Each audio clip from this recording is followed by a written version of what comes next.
Estamos muito felizes por mais uma vez estarmos aqui para realizar o programa Amor e Sabedoria de Emmanuel.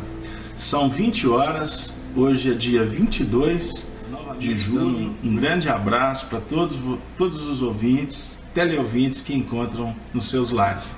E a vocês, os nossos queridos participantes do chat, do estudo Estudando Espiritismo, né? A sala conferência, que vocês podem acessar através do site da feeac.org.br. Tem lá, conferência interativa. Venham participar conosco, encaminhando perguntas, ponderações. O nosso trabalho aqui é realizado em grupo e a construção ela é extremamente democrática.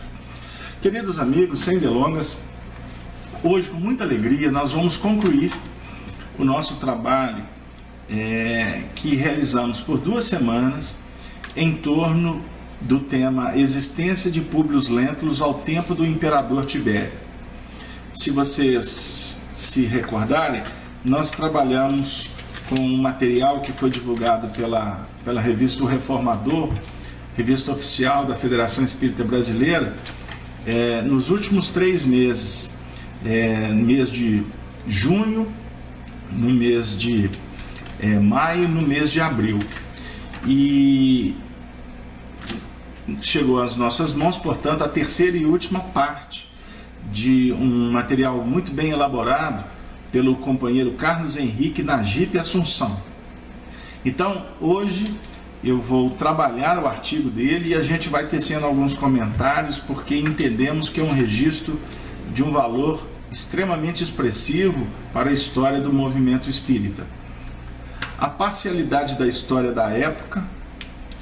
Em prosseguimento, esse artigo tem por objetivo a avaliação dos dados históricos contidos na obra 2000 anos, psicografada por Francisco Cândido Xavier, e também sobre a pertinência da carta enviada pelo senador ao imperador Tibério. Vamos lá. Em artigos, no nosso caso, em encontros anteriores, analisamos a designação do senador Públio Lentulus para um cargo especial na Palestina, como cônsul suffectus. O jovem senador de há 2000 anos foi esse suffectus, o que lhe possibilitou ser nomeado legado, cargo honroso na província asiática, de acordo com seus interesses particulares. Interesses particulares, obviamente, envolveu a necessidade do tratamento de sua filha Flávia Lentulus. Ocupando o consulado, gozou de certos privilégios vitalícios que tal cargo proporcionava. É impossível não notar como as informações, a histórica e a psicografada, se completam plenamente, apresentando um contexto notável, verossimilança. Para concluirmos a nossa abordagem, falaremos agora do motivo inicial que nos levou à pesquisa. Existiu mesmo uma carta, Públio Lentulus descrevendo Jesus? Vejamos o seguinte trecho do livro Há 2000 anos em questão. Escreveu-lhe, no caso Públio Lentulus, longa carta, em suplemento, com vistas ao Senado romano, sobre a personalidade de Jesus Cristo, encarando-a serenamente, sob o estrito ponto de vista humano, sem nenhum arrebatamento sentimental. Esse trecho está contigo no livro Há 2000 anos, a definir que Públio Lentulus escrevera no caso, ao Senado, designando a Tibérios, acerca de Jesus Cristo, mas sem nenhuma abordagem sentimental, e foi escrita sob o ponto de vista humano. Agora vem dizer o nosso articulista. Conhecendo as versões diversas e levando em consideração o que o próprio Emmanuel afirmou acima, é óbvio concluir que existiu sim uma carta e que, provavelmente, deveria fazer parte de uma série de outras, descrevendo possíveis indivíduos com potencial ou não para insuflar rebeliões. Ademais, ela e suas várias versões estão cheias de termos que jamais um senador usaria. Ora, frases como, agora ele vai buscar na carta que está circulando por aí: um homem que vive de grandes virtudes. Em verdade, a cada dia ouve-se coisas maravilhosas sobre esse Jesus. Disse que tal homem nunca foi visto por estas paragens. É o mais belo homem que se possa imaginar. Muito semelhante à sua mãe. Entre aspas, filho de Deus. Então essa carta, que inclusive a gente viu até um vídeo que foi postado na Rede Amigo Espírita, muito bonito, muito cheio de imagens, se referindo à carta de Públio Lentulus, nós precisamos de ter cautela. Vamos lá. Obviamente, devem ter sido acréscimos posteriores. Basta prestarmos atenção na fala do próprio autor, para percebermos que, de maneira bastante sutil, ele vai ao encontro do nosso pensamento sobre a questão. Aqui ele apresenta uma explicação verossímil, que responde às principais críticas lançadas contra as versões da epístola que chegaram até nós. A exata pertinência do comentário de Emmanuel, em destaque, demonstra conhecimento específico, digno de um especialista na Epístola Lentulus. Ainda não se sabe nada acerca da vida desse indivíduo citada na Acta Fratum Arvalium, o que não significa que futuramente não surjam novidades nesse sentido. Existem muitas passagens de tempo no livro há 2000 anos, em que o autor espiritual não nos deixa qualquer informação sobre a posição política e econômica. Isto abre um leque de possibilidades para que se descubra a personagem aqui analisado, a exercer inúmeras funções nas províncias do vasto Império Romano, ou, quem sabe, na própria Roma. Diante de todos os apontamentos feitos ao longo do texto, muitos se indagarão por que personagem tão ilustre e importante não fora citada pelas fontes escritas que narram a história do primeiro século em Israel. Aqui ele vai responder um pouco para os críticos. Vamos lá. Observem que o articulista vai falar sobre Flávio Joséfo.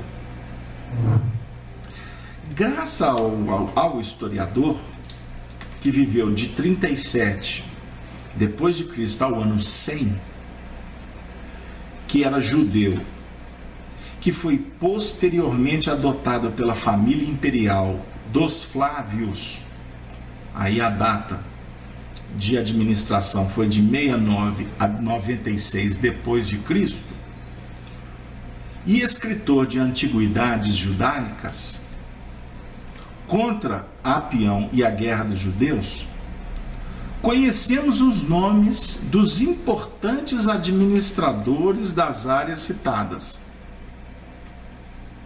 quando do século I depois do Cristo. Além disso, ele também tomou parte na primeira revolta, em que os judeus, cansados e desiludidos, resolveram lutar para se libertar do domínio romano.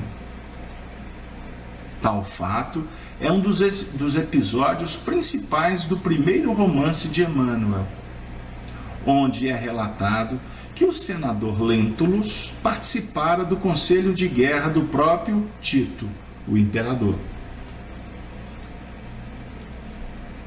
O filho do imperador, né? Vespasiano imperador, Tito Vespasiano filho, que liderou a guerra o exército romano na invasão de Jerusalém, que está bem explicado no livro há 2000 anos. Ora, qualquer indivíduo que tenha lido sobre a rebelião, tal qual narrada nos livros primeiramente citados, percebe a preocupação intrínseca de Joséfo em mostrar que a nação judaica sofrera tal castigo por conta de seus pecados e que foram abandonados por seu Deus. Em contrapartida, a fortuna, que a deusa romana da sorte e da esperança, estivera ao lado dos romanos o tempo todo, o que ajuda a esclarecer o motivo da vitória destes. A deusa é citada várias vezes ao longo da narrativa. Sabemos também que o autor não escreveu suas recordações acerca desse episódio histórico de maneira imparcial, já que desejava agradar a família que o havia adotado. Olha o dedo do historiador. A dos próprios imperadores da dinastia Flaviana do período.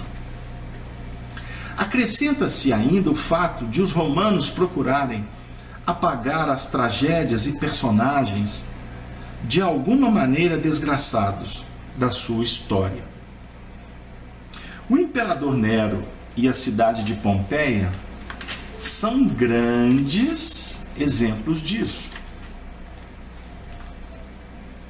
Dentro desse contexto, escrever que um senador dos mais ilustres, membro de uma das famílias mais tradicionais e importantes de Roma, fora simplesmente capturado por, segundo eles, uns míseros e insignificantes judeus que o cegaram e só não o executaram porque não o quiseram, seria um golpe muito grande no orgulho romano. Como que ele ia descrever isso? Para quê? Se existir uma parcialidade. Mais ainda, feriria a base da ideologia imperialista e hierarquizada de Roma, pois que mostraria que um dos seus maiores representantes era um mero homem e que, como tal, poderia sangrar e morrer. Por outro lado, encorajaria os súditos das províncias, provocando que, mesmo o insignificante ser da mais remota de suas províncias, poderia se elevar e vencer aquela aristocracia que, orgulhosa, se punha sobre um pedestal e decidia os destinos do mundo. Soma-se a isso o fato de que um romano, de futuro promissor, agora ele vai citar o filho do próprio senador, Marcus Cornélius Lentulus, fora simplesmente escravizado e criado como um joguete nas mãos de um judeu obscuro. Aqui ele está se referindo, para quem não leu o livro, ao judeu obscuro, que na realidade procurou o senador quando estabelecido na região, pedindo clemência pelo seu filho, Saul de Gioras, que quando os patrícios Lentulus, a família, chegara na região, ele, como um jovem revoltoso, vendo aquelas figuras importantes chegando em sua região, com aquela ideia de revolta pelo que os romanos exerciam nas regiões que eles dominavam, ele atiraram uma pedra. E essa pedra, circunstancialmente, atingiu nada mais, nada menos do que a esposa, a primeira dama do cortejo, Lívia Lentulus. E o senador romano, o orgulhoso representante de Tibério, que houvera sido alertado para usar de energia, principalmente pelo seu amigo Flamínio Severus, mandou aprisionar o rapaz, né? E aprisionando, ele então foi procurado pelo pai pedindo clemência. E ele não se rendeu às súplicas do judeu. E aí o que aconteceu? Eu vou contar só uma parte, porque senão eu não posso tirar o gostinho da leitura do livro. O que aconteceu depois? Ele, para vingar do envio do filho para uma situação muito adversa, ele arquitetou com Semele, que era um outro personagem do livro, para se introduzir como serva na casa dos Lentulus e ela arquitetar, ou ser instrumento para raptar Marcus Lentulus Cornelius, né? Então, esse ponto da história é extremamente importante, que na justificativa do nosso articulista, o Carlos Assunção, que a gente vê a coerência do raciocínio dele, não poderia essa história ser citada pelo historiador, não é mesmo? Então, continuando. Então, voltando. Marcus Cornelius Lentulus fora simplesmente escravizado e criado como um joguete nas mãos de um judeu obscuro. Narrar que um simples centurião ou um soldado morrera na batalha é aceitável. E ainda assim, exalta-se sobremaneira a coragem destes. Mas o mesmo não se poderia dizer de um patrício. Imaginamos que há uma ampla possibilidade de Joséfo ter retirado quaisquer referências a Públio Lentulus Cornelius quando de seus escritos, como se o personagem nunca tivesse existido. Sobre a parcialidade de Flávio Joséfo, é o necessário enfoque crítico sobre os seus escritos. Destacamos o entendimento, olha a isenção do companheiro. Destacamos o entendimento do historiador e professor de estudos judaicos da Wolfson College de Oxford, o do Dr. Martin Goldman. Eis um trecho. Olha que interessante. Ele vai falar de Joséfo. A narrativa detalhada de Joséfo, portanto, foi totalmente explorada nesse livro. Mas os seus juízos de valor têm sido tratados como mais do que um pouco suspeito.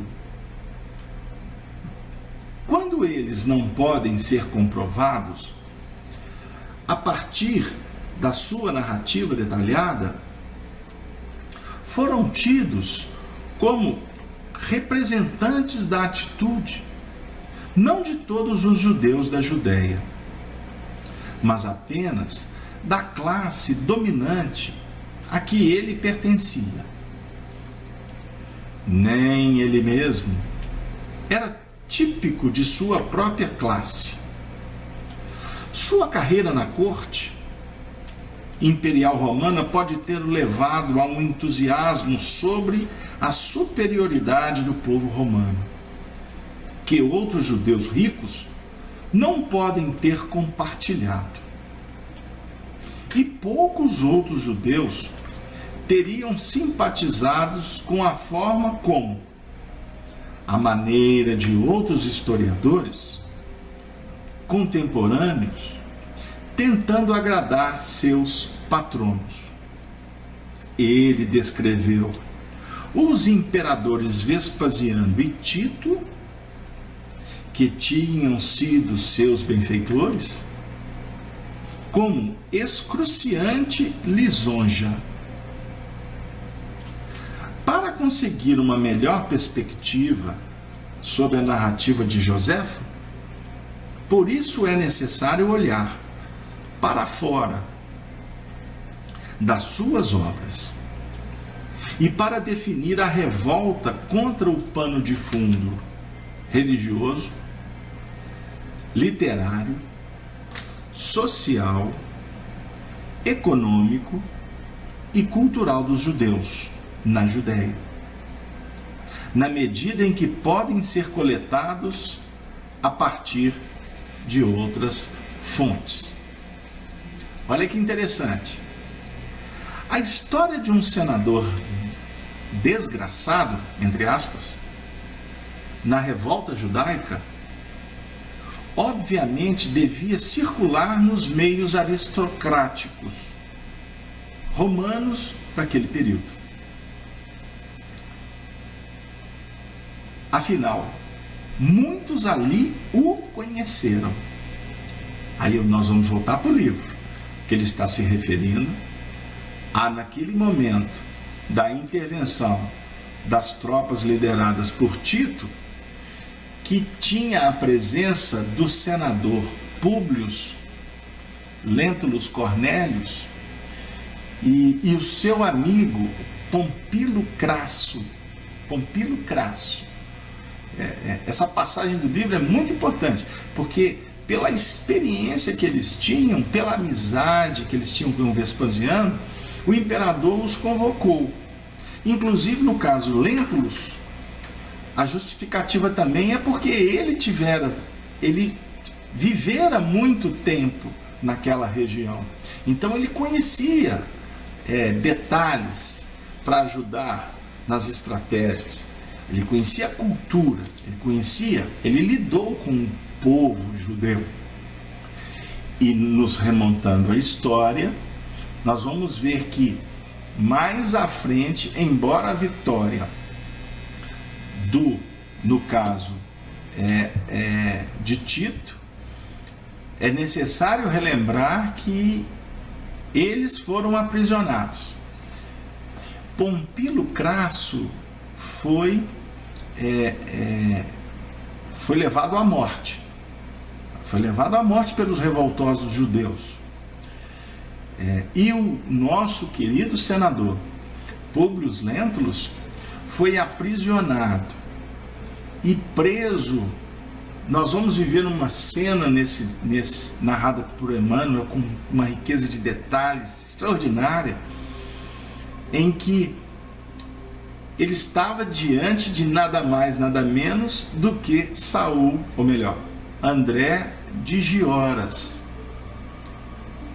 o judeu que tinha pedido clemência para o seu filho.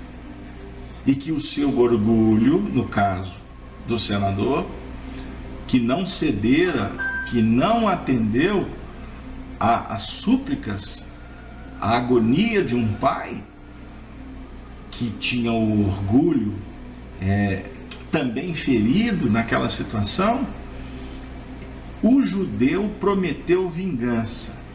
E foi muito interessante, porque a obra narra o rapto de Marcus Lentulus, e nessa narrativa que nós chegamos aqui, no toque do nosso articulista, que na prisão, nesse momento de batalha, ele vê aflorar novamente aquele ódio que ele alimentava do romano, porque ele nunca mais vira o seu filho, e ele que tinha criado o menino raptado, que era filho do senador, né? Esse ponto da história é muito importante. E o que ele faz?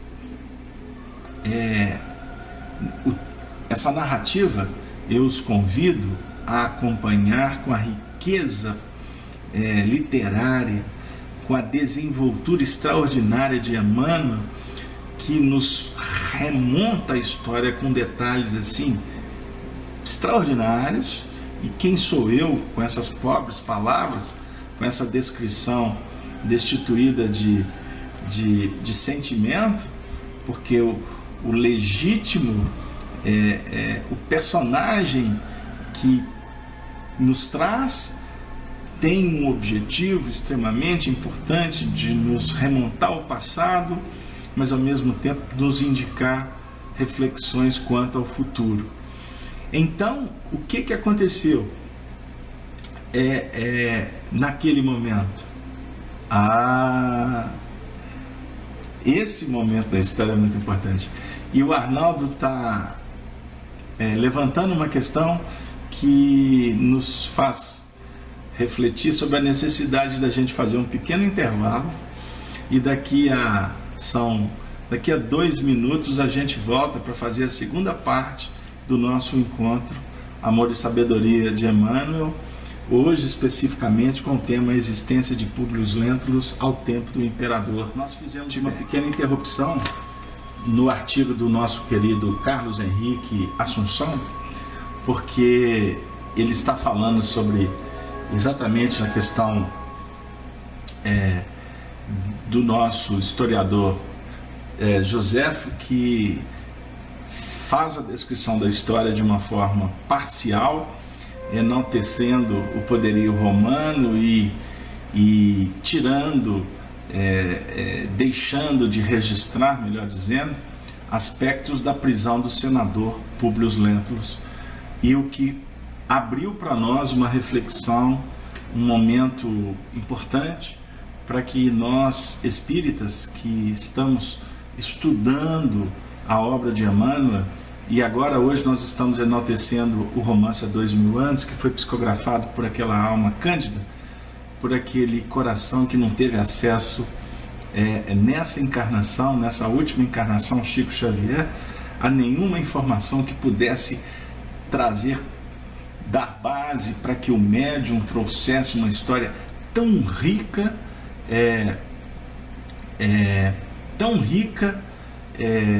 de valores que comprovam a mediunidade e que fazem vamos dizer assim, uma mexida na história, abrindo sarcófagos que ficaram abençoadamente velando pela magnificência de dramas que chegam para nós como fatores reveladores de uma nova ordem, o plano do espírito.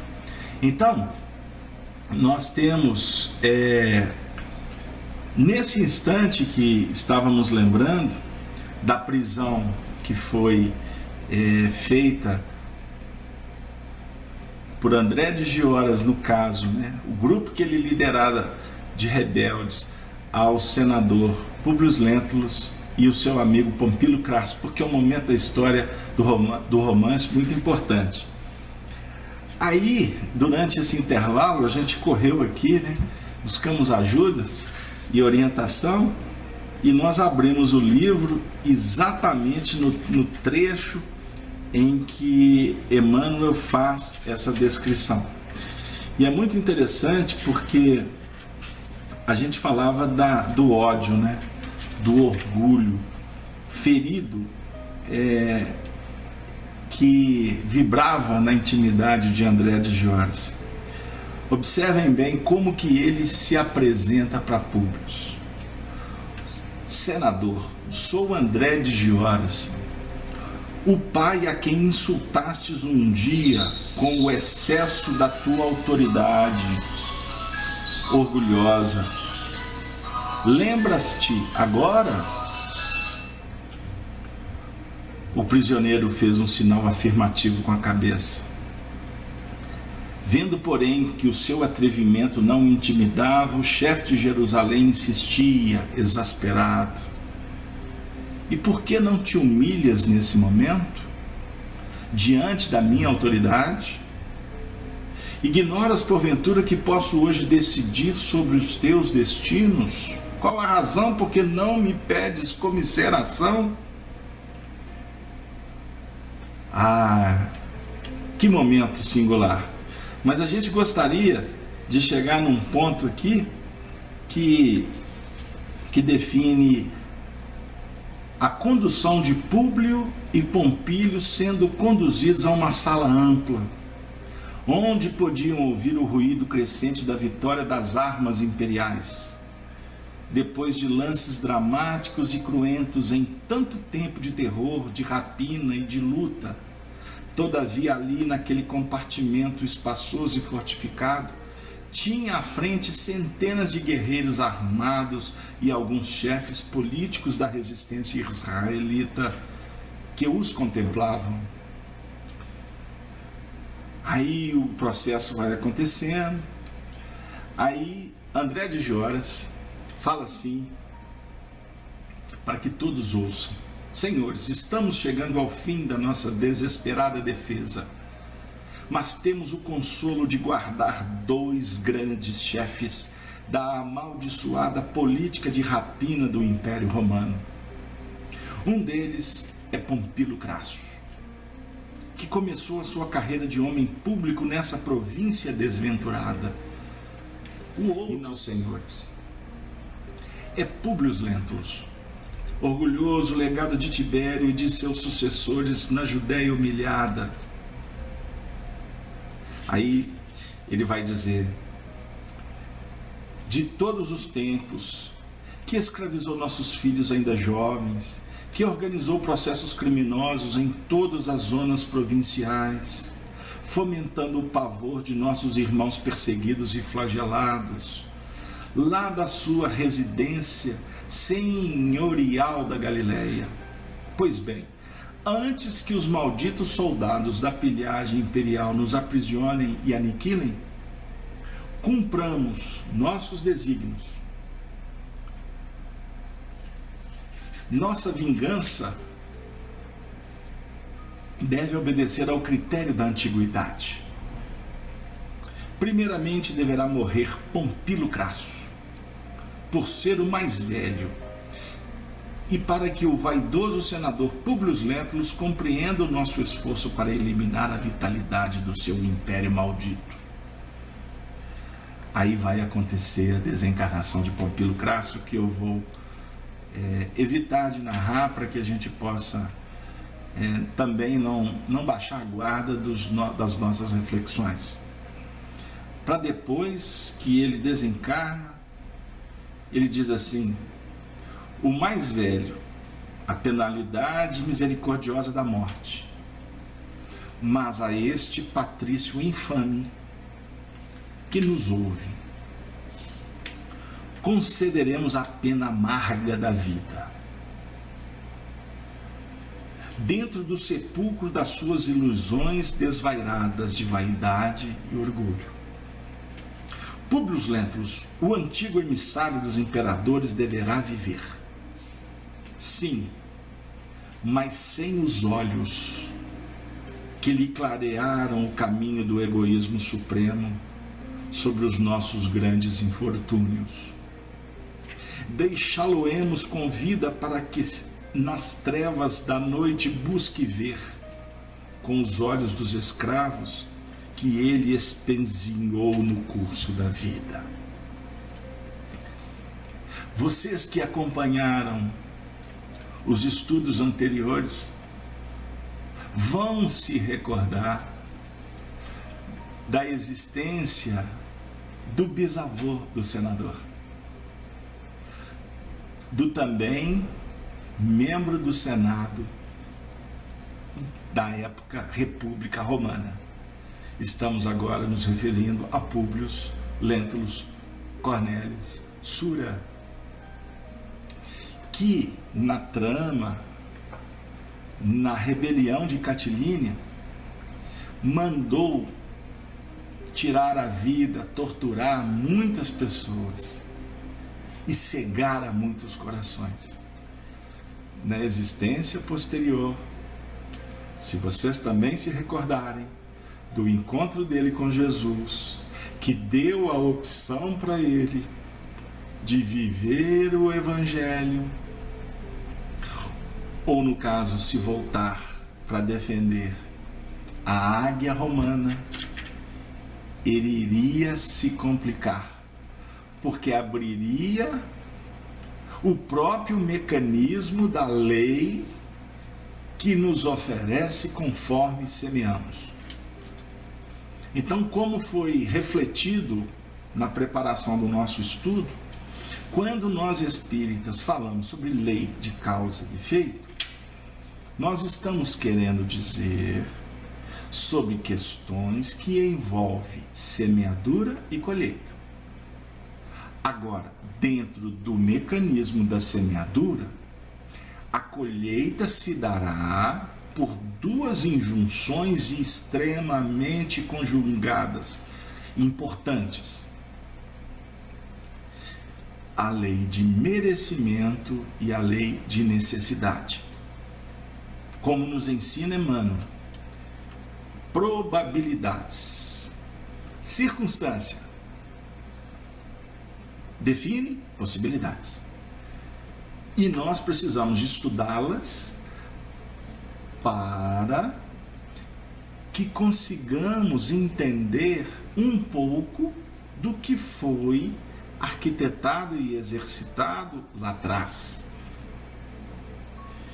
Então aqui, naquele ambiente de um silêncio profundo, embora se ouvisse lá fora o patear dos cavalos e o tinir das armaduras, aliados ao rumor sinistro de vozes praguejantes no ataque e na resistência desesperada do último reduto, André de Gioras parecia, porém, embriagado com a volúpia da sua vingança e mantendo o equilíbrio da assistência naquela hora trágica do destino que a todos aguardava, com a palavra magnética e persuasiva exclamou energicamente: chegamos.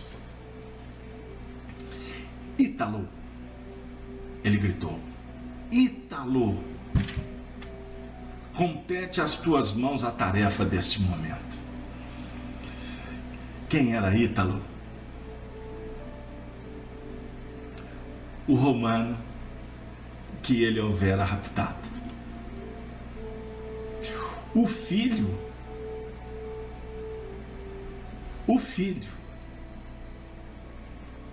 do próprio senador. A Sueli está dizendo que está com um problema técnico. Sueli, ouça então pela FEAC, feac.org.br. Na primeira página você vai conseguir captar só o áudio, ok? Se a sua internet está travando. Continuando. Fecha aqui, abre o link, o site que eu estou sugerindo. Mas continuando, queridos amigos, porque a história aqui, ela mexe.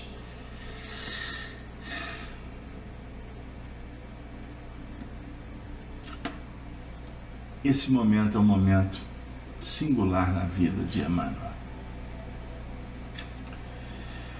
O senador então vai admirar o porte nobre de Ítalo. Vai acontecer então que o jovem, diante do seu pai, cria-se uma ambiência espiritual de um teor que imaginamos como deve ter sido difícil para Emmanuel ter feito essa descrição. E como foi difícil para Ítalo enseguecer com ferro em brasa aquele que o seu coração dizia que era alguém muito especial.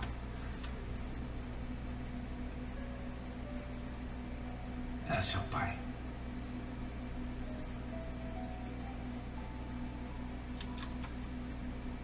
Era o seu próprio pai. Então, nós, nesse momento, poderíamos refletir sobre a misericórdia da providência divina que nos concede tantas oportunidades para que nós possamos retomar a senda da ascensão, mesmo debaixo das grandes dificuldades que necessitamos para implementar essa transformação. Queridos amigos, que vontade de falar mais desses dois grandes amigos. No caso, Emmanuel Pompílio Crasso, depois, através do perdão, do entendimento do senador, com o próprio André de Gioras, a participação de Marcos Lentulus em outras bases, em outro movimento de evangelho. Por exemplo, em Pedro Leopoldo, nós vamos citar a presença de 3 dos 4 citados. Nós vamos reverenciar o nosso próprio Emmanuel auxiliando ao seu amigo Pompílio Crasso, em Pedro Leopoldo, reencarnado como Rômulo Joviano, que era patrão de Chico Xavier, André de Gioras, que foi a personalidade de Lindolfo Ferreira, delegado lá de Pedro Leopoldo, e que casou com Luísa, irmã de Chico Xavier. Não é? Então, a vida foi trazendo todos eles. E tem até uma passagem engraçada, que foi, eles estavam construindo a sede nova do Luiz Gonzaga, e Arnaldo Rocha nos contou esse fato, que estava havendo um entreverozinho entre Rômulo Joviano e o Lindolfo. Eles estavam discutindo assim, meio asperamente, por conta de algumas questões da própria reforma do Luiz Gonzaga. Chico e Arnaldo estavam do outro lado da rua, de frente à casa que morava a família, seu João Cândido, a Lucila, Cidade. Aí eis que Chico disse para o Arnaldo: Naldinho, me aguarde. Chico atravessou a rua, chamou os dois. Arnaldo falou que só viu a cena de longe. E Chico gesticulava de uma forma muito veemente com os dois. Até que a conversa acabou e foi cada um para um lado. Chico voltou, atravessando de volta a rua, e disse para o Naldinho: pois é, antes eles discutiam para destruir o templo. Hoje eles estão discutindo para reconstruir o templo. Então são pontos que a vida nos traz como reflexão. Mas vamos voltar para o artigo, que o nosso tempo está caminhando aqui com uma velocidade muito grande. Então, nós estávamos falando, não é, da prisão. Vamos lá. A história de um senador desgraçado na revolta judaica, obviamente devia circular nos círculos, nos meios aristocráticos romanos daquele período. Afinal, muitos ali o conheceram, mas quando esta geração se foi e os séculos passaram, o fato se perdeu e a história, muito naturalmente, ignorou-o por não ter o mínimo conhecimento de sua existência. Muitos leitores poderão se perguntar se isso seria possível. Recordemos Pompeia, soterrada pelo vulcão Vesúvio, o que, no nosso entender, criou entre os romanos no ano de 79 d.C. um impacto semelhante ao 11 de setembro, em Nova York. Certos de que os deuses decidiram destruí-los, demonstrando que a fortuna não estava mais ao lado deles, todos os registros sobre a urbis foram apagados e somente mais de 15 séculos depois começaram a ser redescobertos. Por acaso, pela população italiana, que, atônita, encontrara sobre seus pés uma cidade antiga, preservada como que em uma cápsula do tempo. Gostei muito desse termo, cápsula do tempo. Mesmo depois desta explanação, alguns poderão mencionar o trecho em que Joséfo cita nominalmente os indivíduos que participaram do Conselho de Guerra de Tito, tentando contestar, afirmando não existir nenhum Cornélios Lentulus entre eles. O autor vai nos trazer outro ponto para pensar. Esquecem-se, entretanto, de completar a frase, ou melhor, de complementar a frase, que segue assim. Frase de Joséfo: após estes, vinham também à reunião os procuradores e tribunos. Quem foram esses homens? Quais os seus nomes? A que famílias pertenciam? De onde vieram? Fica a indagação muito longe de qualquer resposta. Muitos ainda afirmam que não existiu nenhum Públio Lentulus em Pompeia. São os críticos de plantão. Ora, mas quem disse que as escavações estão completas? Pelo menos 1/3 da cidade continua aguardando, enterrada, os trabalhos arqueológicos. Vilas e até mesmo restos mortais humanos jazem ocultos no subsolo da atual Campânia. Quem pode garantir que no porvir não tenhamos novidades nesse sentido? Quem pode? Mas tolo ainda é afirmar que entre a lista dos senadores da Roma antiga não existe tal figura. Ora, onde está a tal lista? Ela não existe. Em 1200 anos de história, milhares ocuparam esse cargo e não conhecemos senão uns poucos. Por fim, queremos esclarecer que, mesmo à vista de todas as facilidades de comunicação e informação do século XXI, foi extremamente difícil encontrar elementos concretos sobre esse consul suffectus, bem como notícias sobre o que seria esse cargo e o de legado honroso, legação livre ou legatio libera. Livros antigos em latim, inglês, francês e alemão foram consultados. Nenhum deles ainda traduzidos para o português. Imediatamente voltamos no tempo para lembrarmos daquela Pedro Leopoldo,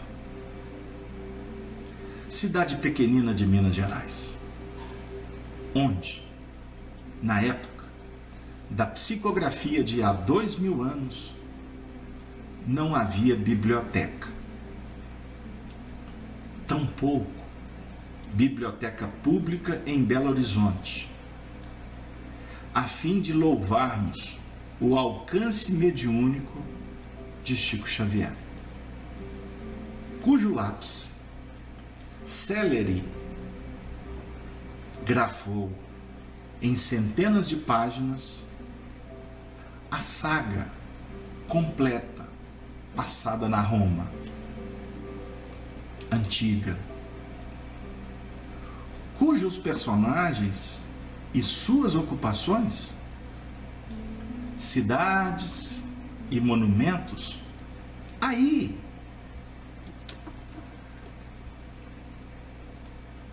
na obra citada,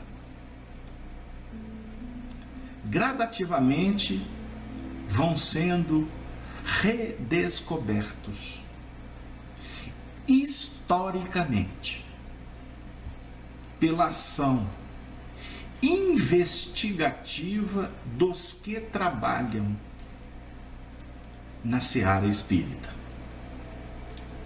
a fim de que a luz da verdade se faça entre nós. Aguardemos o tempo. E como dizia para Chico Xavier Emmanuel, e como ele fala agora de uma forma aberta no plenário de todas as consciências, para que nós possamos tirar as nossas conclusões, nada melhor do que o rio do tempo,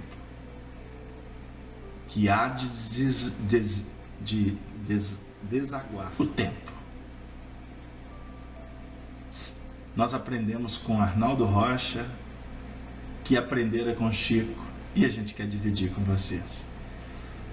Quantas vezes a gente levava uma indagação, Arnaldo levava para Chico, Chico levava para Emmanuel, Emmanuel levava para os seus soberanos, os seus benfeitores, e nessa corrente de colaboração, de aprendizado entre os amigos para sempre, a gente vai entendendo que a sabedoria diz assim, diante da dúvida: dê tempo ao tempo. Tudo vai se ajustando. Há momento de semear, há instante de recolher, conforme ensina Eclesiastes. Há tempo de chuva, há tempo de sol. Há tempo de chorar, há tempo de sorrir. Há tempo de trabalhar, há tempo de orar.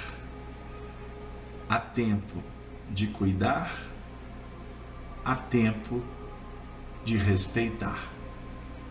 Há tempo de amar e há tempo de poetizar. Há tempo para fraternizar e há de chegar o tempo de libertar. Que Deus nos abençoe. Nós vamos fazer o último intervalo. Daqui a 2 minutos a gente volta para a terceira e última parte das nossas reflexões da noite. Estamos de volta para a terceira e última parte do nosso encontro, Amor e Sabedoria de Emmanuel. Hoje com o tema A Existência de Públio Lentulus ao Tempo do Imperador Tibério. É muito importante que nós, analisando esse farto material que vem chegando para nós, através de historiadores, de pesquisadores que procuram desvendar, abrir, encontrar subsídios para a consolidação dos nossos estudos doutrinários, para registros importantes do que remontam à legitimidade da mediunidade, no seu sentido de universalização, no seu sentido de aproximação entre os corações, nas suas diversas dimensões. Nós todos estamos aqui num momento muito importante para o movimento espírita, e está sendo para nós um motivo de muita alegria, junto com os corações que nos acompanham nesses programas que realizamos nas terças-feiras, com um estudo da obra de Emmanuel, na quinta-feira que realizamos o estudo dos princípios básicos, o Espiritismo, o Evangelho, a Educação. Atualmente estamos estudando também uma obra de Emmanuel, mas que nos remonta ao cristianismo primitivo, que são aspectos do livro Paulo e Estevão. Para nós está sendo é muito importante esse contato, esse intercâmbio, essa troca de experiência com corações, com amigos espíritas e não espíritas, espiritualistas, companheiros católicos, protestantes, enfim, irmãos que possuem outras religiões. Nós estamos tendo muitas oportunidades de aprendizado. Estamos em pleno século XXI. Estamos no ano de 2014 e nós estamos, inclusive, nos deparando com uma realidade insofismável, inquestionável. Emmanuel, em vários momentos de sua obra, define que a ribalta modifica, mas os protagonistas, os atores, os personagens, continuamos os mesmos. E por que refletir assim? Para quê? Para onde nós vamos nos encaminhar como espíritas, como cristãos? Para aquele instante de reflexões que possam nos ajudar a vencer as peias, a não repetir tanto o que efetivamente a gente já descobre que não é producente, que não nos alimenta, que não mais nos atende. A sociedade atual, as dificuldades que a gente tem vivido, elas contam muito do que aconteceu lá na Roma antiga. E por isso que nós estamos entendendo ser extremamente valioso remontar a história. Não fazemos para ficar, vamos dizer assim, encontrando nos escombros personalidades. Embora nós que estamos nesse trabalho de pesquisa já há algum tempo, estamos o tempo todo nos deparando com essas realidades, com esses fatos, com esses dados, que quanto mais você faz uma escavação arqueológica no psiquismo, mais você vai encontrar. É da lei. Bater e abrir-se-vos-á, disse Jesus, buscar e achareis. Agora é necessário que eu estou invertendo a equação para que a gente possa aprender a pedir para obter o que venha a ser o melhor para o nosso crescimento espiritual. Então, estamos diante de uma realidade. O nosso passado, a nossa história, que justifica a dramaticidade que estamos empenhados em resolver na atualidade. Por que tantos problemas na família? Por que tantas dificuldades nos relacionamentos? São pontos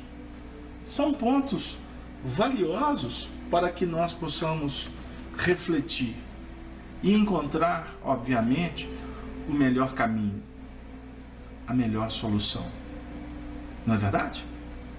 Então, nós precisamos, nesse momento, juntos, de mãos dadas, perceber o valor do Evangelho, que Emmanuel, o tempo todo, nos apresenta de uma forma clara, simples, mas extremamente objetiva, como o ponto para que a gente possa vencer essas dificuldades que nós temos.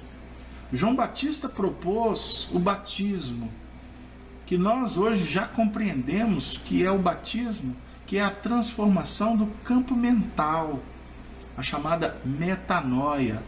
Por isso o convite é: arrependei-vos, porque é chegado o reino dos céus.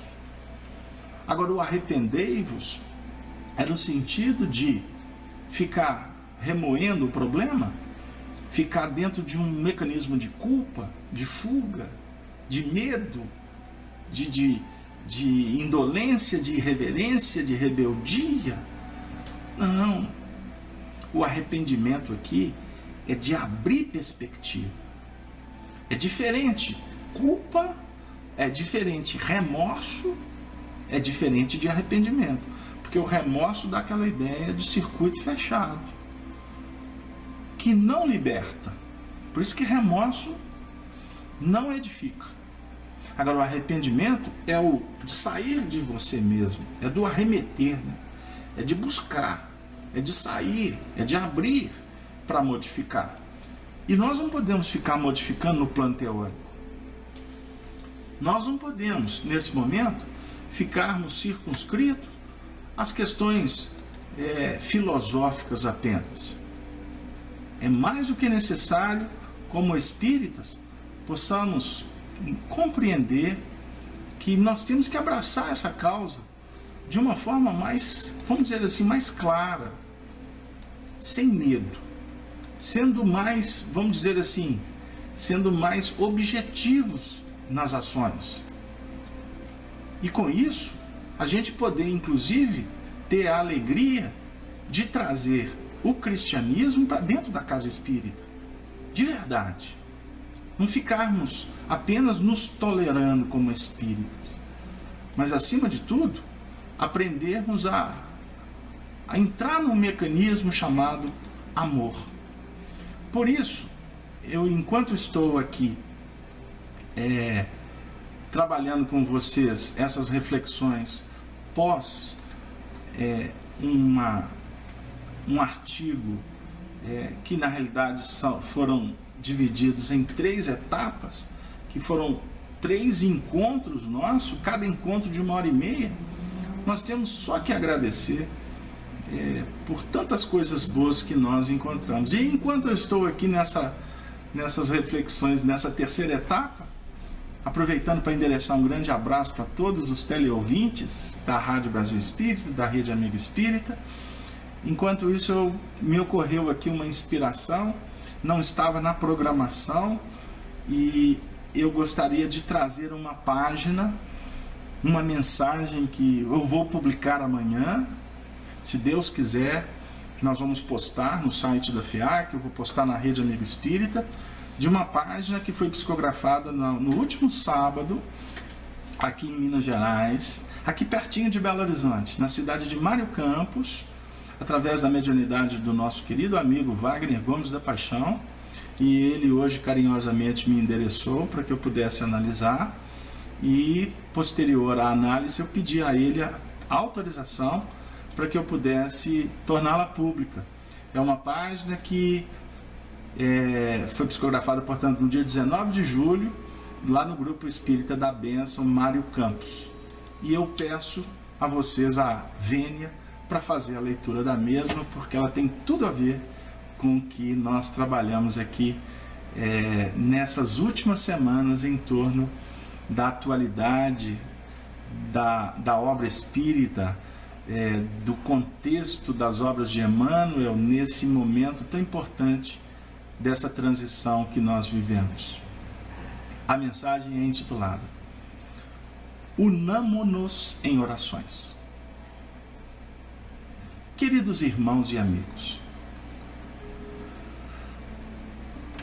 supliquemos a Deus nos socorrer em nossas lutas, para que vivamos a caridade e o perdão no dia a dia. A morte do corpo não nos exime dos deveres morais que a nossa formosa doutrina espírita nos ensina. Com Jesus, por sol de nossas realizações. Enquanto existir sofrimento e dor, conflitos e guerras no mundo, nossa maior obrigação, já que beneficiados por tantos conhecimentos espirituais, já que detentores de tantas luzes do Evangelho, será a prestação de serviço aos que sofrem o efeito das deserções e da delinquência na terra. Mesmo compreendendo a justiça divina, a se estampar nos processos da evolução no nosso orbe, não nos cansamos de refletir sobre a infelicidade dos corações que cultivam o mal,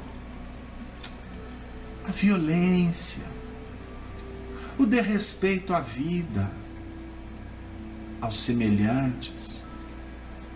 Dói. Dói também em nós. Os espíritos livres do corpo físico, o massacre de velhos, mulheres e crianças, por efeito de ódios, por hegemonia política ou econômica, por preconceitos raciais e religiosos, de modo que o nosso coração se embebe nas mais ardorosas preces para que Jesus, o Salvador do mundo, possa se compadecer desses quadros de dor e aliviar tantas misérias morais, tantos sofrimentos sem justificação diante do amor de Deus.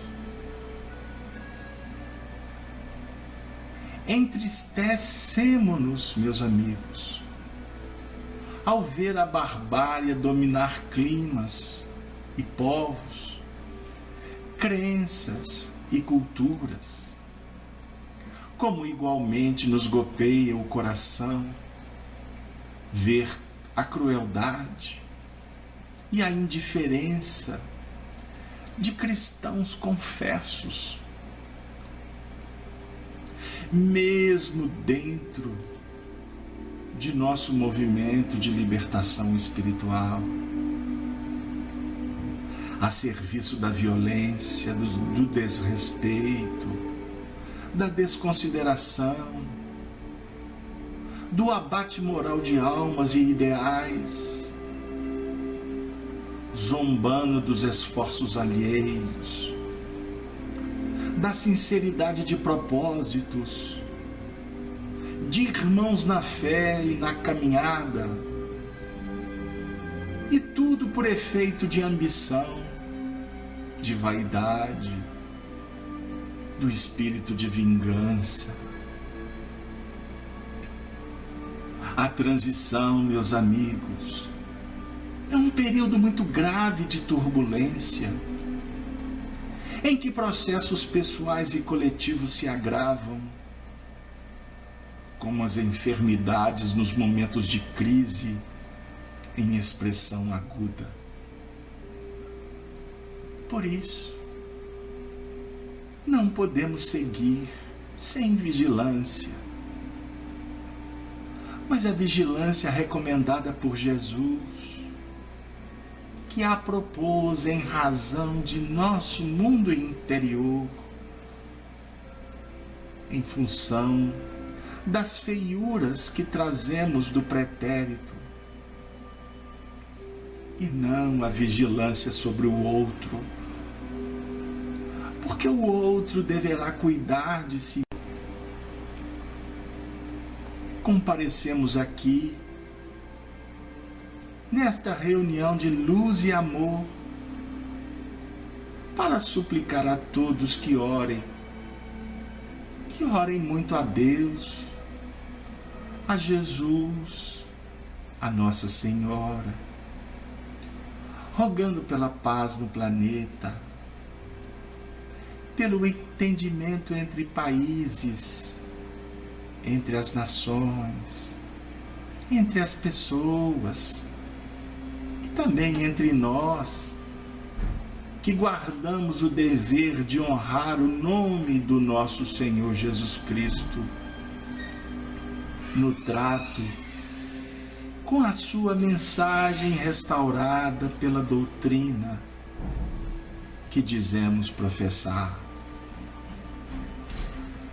Somente a nossa fé sincera e coerente, manifesta no amor e na caridade,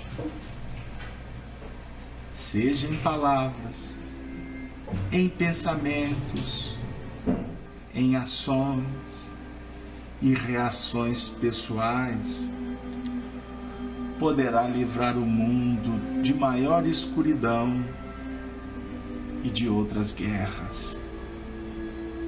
Oremos, meus amigos, oremos, meus amigos, nos momentos mais críticos da história cristã, quando os circos do martírio eram o destino dos seguidores do Mestre, a oração foi o arrimo e a força de todos, que sob essa vibração de fé se uniram para verdadeiramente inaugurarem uma nova era de consciência e religiosidade. Nós, meus irmãos, herdamos deles esse tesouro de espiritualidade e reverência a Deus.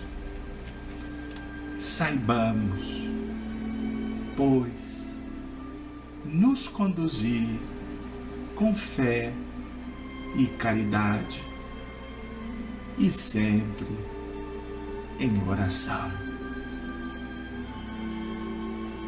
Chico Xavier.